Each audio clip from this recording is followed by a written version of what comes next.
own country, be out of love with your nativity, and chide God for making you that countenance you are, or I shall scarce think you swam in a gondola. Why, how now, Orlando? Where have you been all this while? You, a lover, and you serve me such another trick, never come in my sight more. My fair Rosalind, I come within an hour of my promise. Breaking hour's promise in love? Pardon me, dear Rosalind. Nay, and you be so tardy. Come no more in my sight, I will as lief be wooed of a snail. Of a snail? Aye, of a snail. For though he comes slowly, he brings his destiny with him. And what's that? Why, horns. Virtue is no horn maker. And my Rosalind is virtuous. And I am your Rosalind. It pleaseth him to call you so, but he hath Rosalind of a better leer than you.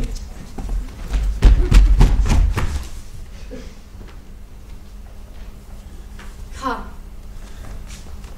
Woo me. Woo me. For now I'm in a holiday humour and like enough to consent. What would you say to me now? And I were your very, very Rosalind. I would kiss before I spoke. Nay, you'd better say first. And when you were gravelled for lack of matter, you might take occasion to kiss. How if the kiss be denied? Then she puts you to entreaty and there begins new matter. And but I, Rosalind? I take some joy to say you are, because I would be talking of her. Well, in her person, I say I'll not have you. Well, then in mine own person I die. No, faith! Died by attorney. The poor world is almost 6,000 years old. And in all this time, there was never any man died in his own person, in a love cause. Men have died from time to time, and worms have eaten them, but not for love. I would not have my right Rosalind if this might. For I protest, her frown might kill me. By this hand, it will not kill a fly. But come, now I will be your Rosalind in a coming-on position. Ask me what you will, I will grant it. Then, love me, Rosalind. Yes, faithful I, Fridays and Saturdays and all. And wilt thou have me? I, and 20 such. What sayest thou? Are you not good? I hope so. Well then, can one desire too much for a good thing? Come, sister. You will be the priest and marry us. Give me your hand, Orlando. What do you say, sister? Pray thee, marry us. I cannot say the words. Let's begin, will you, Orlando? Go to. Will you, Orlando, have to wife this Rosalind? I will. Aye, but when? Why, now, as fast as she can marry us. Then you must say, I take thee, Rosalind, for wife. I take thee, Rosalind, for wife. I might ask you for your commission, but I do take thee, Orlando, for my husband. And as a girl goes before the priest, and certainly a woman's thought runs before her actions. So do all thoughts they are winged. Now tell me how long you would have her after you possessed her. Forever and a day. Say a day without the ever. No, no, Orlando. Men are April when they woo, December when they wed, maids are May when they are maids, but the sky changes when they are wives. I'll be more jealous of thee than a Barbary cock pigeon over his hen, more clamorous than a parrot against rain, more newfangled than an ape, more giddy in my desires than a monkey. I'll weep for nothing, like Diana in the fountain, and I will do that when you're disposed to be merry. I will laugh like a hyena, and that when thou art inclined to sleep. But will my Rosalind do so? By my life, she will do as I do.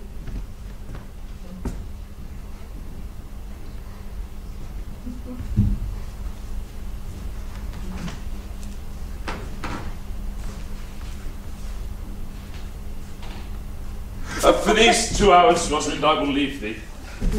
Alas, dear love, I cannot lack thee 2 hours. I must attend the Duke at dinner. By 2 o'clock I'll be with thee again. Aye, go your ways, go your ways. I knew you approved. My friends told me as much, and I thought no less. That flattering tongue of yours won me. 'Tis but one cast away, and so come death. 2 o'clock is your hour? Aye, sweet Rosalind.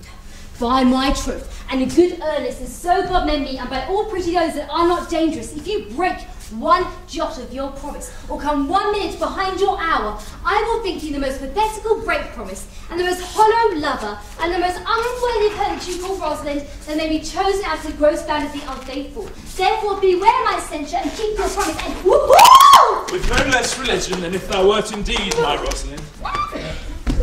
So adieu. Well, time is the old justice that examines all such offenders. So let time try. Adieu. Whew. You have simply misused our sex in your love praise. We must have your doublet nose plucked over your head and show the world what the bird hath done to her own nest.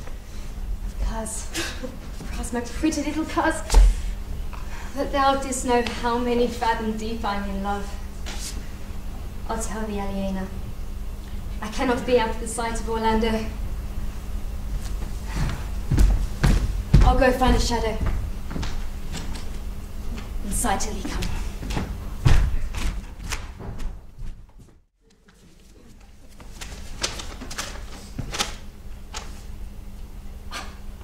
Patience herself would startle at this letter and play the swaggerer.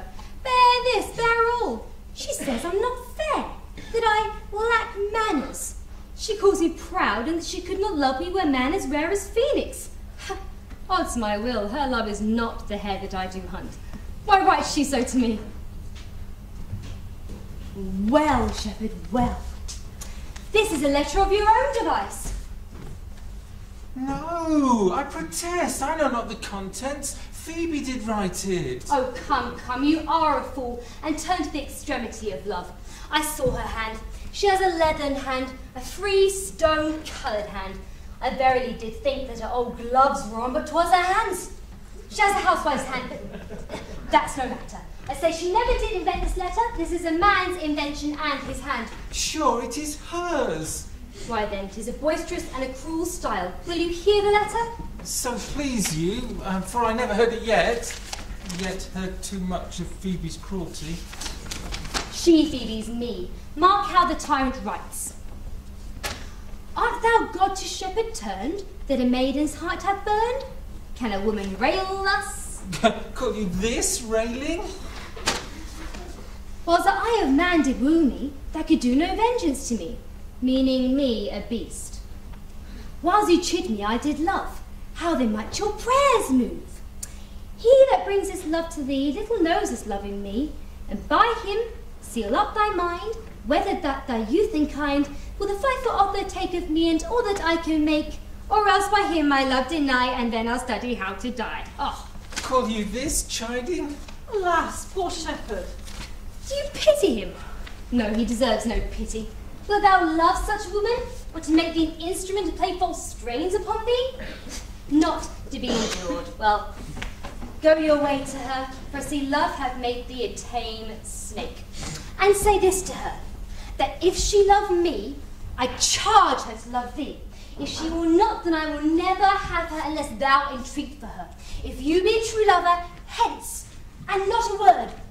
Here comes more company. Wounded it is, but with the eyes of a lady. Did your brother tell you how well I counterfeited a swoon when he showed me your handkerchief? Aye, and greater wonders than that. Oh. Know where you are. Nay, 'tis true, for your brother and my sister no sooner met, but they looked. No sooner looked, but they loved. No sooner loved, but they sighed. No sooner sighed, but they asked one another the reason. No sooner knew the reason, but they sought remedy. And in these degrees they made a pair of stairs to marriage which they will climb. They are in the very wrath of love. Clubs cannot part them. They shall be married tomorrow. And I will bid the Duke to the nuptial. But oh, how bitter a thing it is to look into happiness through another man's eyes. Why then tomorrow I cannot serve your turn for Rosalind. Oh, I can live no longer by thinking. Receive thy daughter. Hymen from heaven brought her, yea, brought her hither, that thou might join her hand with his, whose heart within his bosom is. To you I give myself, for I am yours. If there be truth in sight, you are my daughter.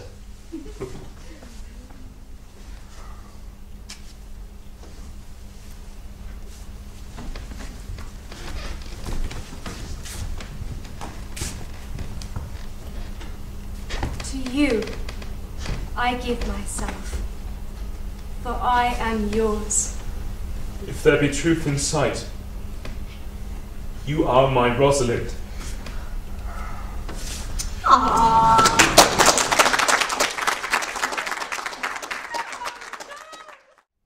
am not furnished like a beggar. Therefore to beg will not become me. My way is to conjure you.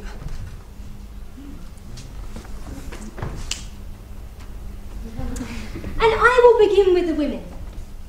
I charge you, O women, for the love you bear to men, to like as much of this play as please you.